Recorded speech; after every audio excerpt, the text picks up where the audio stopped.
ललिता दुर्गा माँ में बहुत विश्वास करती थी। उसके घर में धन धान्य की कोई कमी नहीं थी, पर उसकी बहू स्वभाव की बहुत कंजूस थी। वह अपने ऊपर तो दिल खोल के खर्च करती थी, लेकिन जब दान पुण्य की बात आती तो वह एक एक पैसा जोड़ने लगती। और अगर सास ललिता किसी को कुछ देने लगे तो उस पर भी चिल्लाने लगती।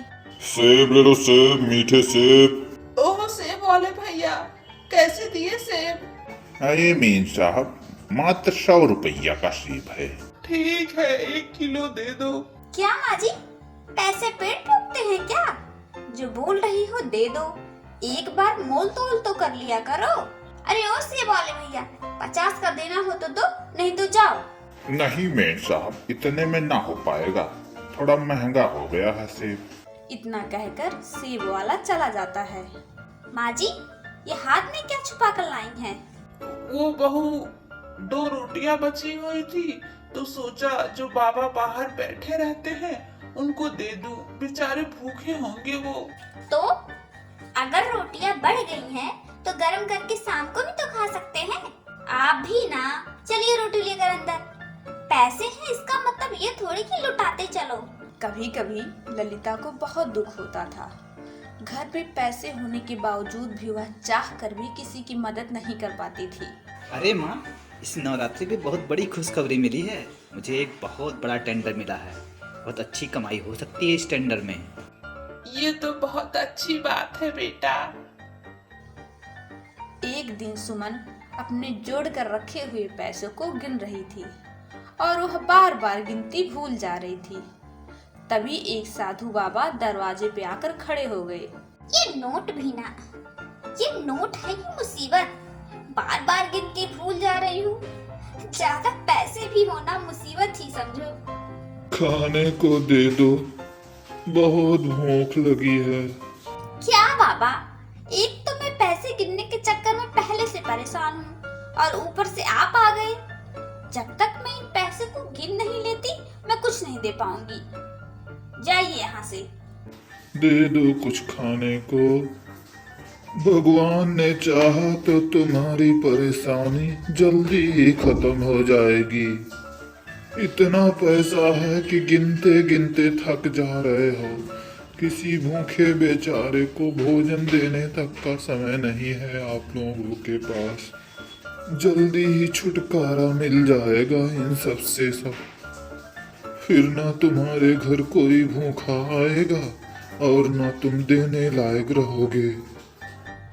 ये कहकर बाबा वहां से चले गए। सुमन अभी भी नोटों में ही उलझी हुई थी।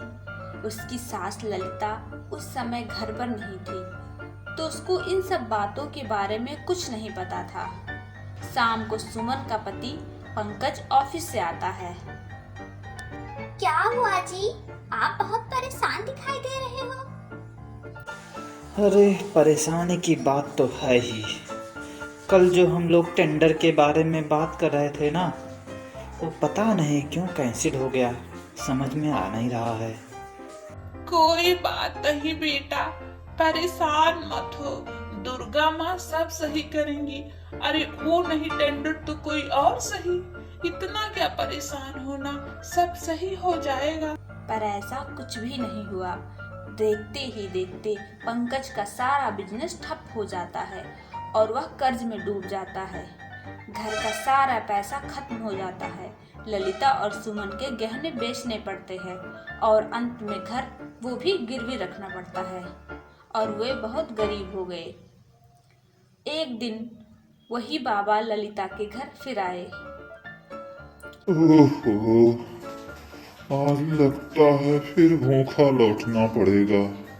ये तो वही घर है जहाँ कुछ दिन पहले हमें भोजन नहीं मिला था।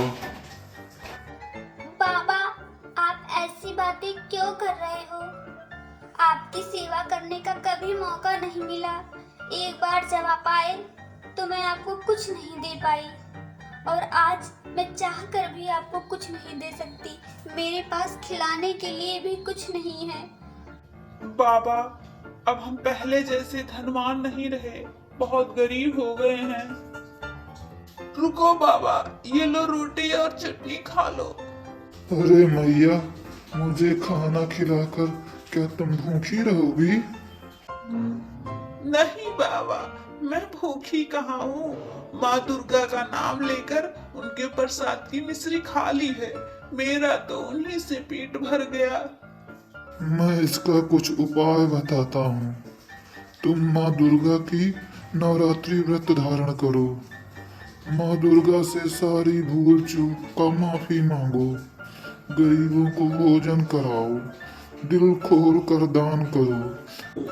ठीक है बाबा, मैं नवरात्र में माँ का व्रत करूंगी। वो सब कुछ करूंगी जो आपने बताया है। और फिर साधु बाबा के कहने पर विधि पूर्वक सच्चे मन से माँ दुर्गा के नवरात्र व्रत रखना शुरू कर दी। हर शाम माँ दुर्गा के नाम से ज्योति जलाती थी और घर में भजन और कीर्तन होने लगा। घर में उनकी बहू और बेटा भी उनका साथ देने लगे। ललिता ने अभी 3 ही व्रत समाप्त किए कि एक दिन अरे माँ, ओ माँ, लगता है हमारे दिन फिर आए हैं। हमें एक बड़ा टेंडर मिला है और एक खुशी की बात और है कि टेंडर में आधा एडवांस पैसा पहले ही मिल गया है।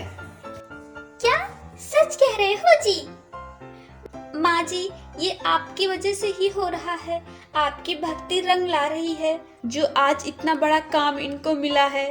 और माँ दुर्गा के आशीर्वाद से ललिता के घर की खुशियाँ फिर से वापस आ जाती है।